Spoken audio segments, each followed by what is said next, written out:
How do you store your crypto?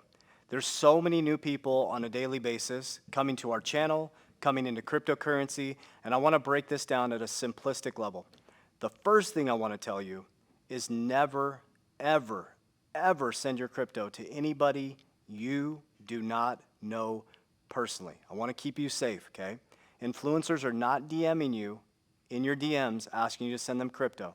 Okay, be very, very careful. Double and triple check. So that's number one. So I'm Coach JV. I'm a seven-figure CEO and a seven-figure investor. I'm the creator of the 3T Warrior Academy. We've helped over 11,000 people worldwide get out of the just over broke system by understanding how the system works and sharing with people there is no get rich quick. There's getting wealthy for sure by understanding macro and microeconomic cycles. So let's dive in.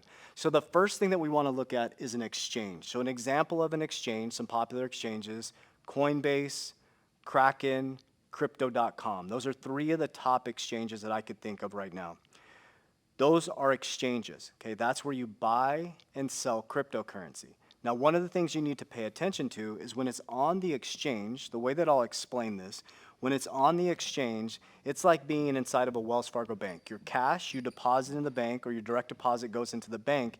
You trust that your money is in there. There's a number on a screen, right? But you physically don't have it in your hand. You pull up your Wells Fargo account, it's in there.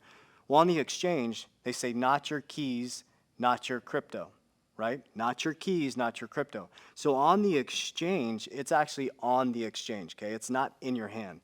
The difference is, okay, from an exchange to a hard wallet to a cold wallet. Now, a hard wallet is still online, so Coinbase would have a hard wallet, right? Now what you're doing is you're moving off the exchange to deeper security where you have seed phrases, okay? Now, the key to this is you need to be very, very organized. When you get these seed phrases, once you move it on to the hard wallet, it's much safer, but if you lose those seed phrases, nobody has them. Okay, that's the key. I would recommend storing it in a very safe place, somewhere within your home, or get a safety deposit box at a bank or somebody you trust, and have it in multiple locations, because if you lose those seed phrases, remember, nobody has them. So exchange, it's on the exchange, it's online, okay? You're moving it to, it's still online, but a little bit safer. And then there's cold wallets, cold storage.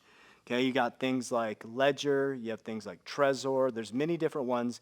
I'd highly recommend you do your research and figure out which one suits you best, okay?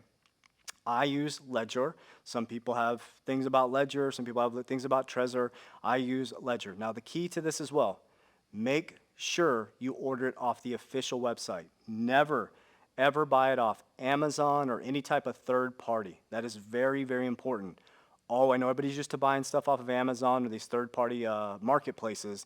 Make sure you buy it off the official website. That's very, very important, okay? Let me say it one more time. Buy it off the official website. Now, the difference between exchange, hard wallet, and cold wallet, this is completely offline, okay? So now you're bringing it offline into your own possession. This would be the example. Say you walked into Wells Fargo Bank. I used to work at the bank, right? And you took $30,000 cash out. You're not allowed to store cash in a safe deposit box, but imagine if you took your $30,000 cash and you went to a safe deposit box where the bank has a key and you have a key and both people need the key to unlock it.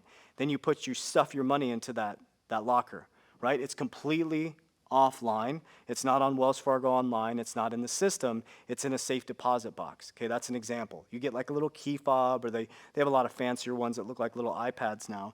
But this is what's called a cold wallet. This is the safest place to store your crypto.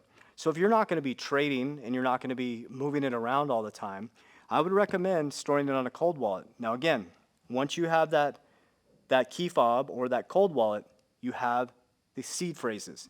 You're the only person that has the seed phrases. Make sure you put them in a very safe place. You can buy these things that are metal that you can inscribe the seed phrases on there. What if there's a fire or something happens? You might not want to put your seed phrases right next to your hard wallet, right? Just in case somebody breaks into your house and grabs that, right? So be very strategic. You know, safety is up to you and how safe you feel. Maybe if you trust somebody that you know or a family member, you could store the seed phrases there, but I'd put it in multiple different places, okay? So let's walk back through. On the exchange, not your keys, not your crypto, okay? There's Coinbase. I use Coinbase. I use Kraken and Crypto.com. Kraken, we do bigger transactions through Kraken. They seem to operate more like a bank. Coinbase, we do a lot of our trading back and forth on there, buying and selling. Hard wallet is online, okay, but you have a seed phrase, much safer. And then cold wallet is the safest place to do it. Again, just reminders, don't buy it off any third-party place. Make sure that you store your crypto, you hold your crypto, and never, ever send your crypto to anybody you do not know. I don't care how good the social media looks like or how much you think it's that influencer, it is not. Okay, always double and triple check. So, how do you store your crypto? There's 3 different ways to do it. Just be safe out there. Warriors, rise, get your shit together. Let's go.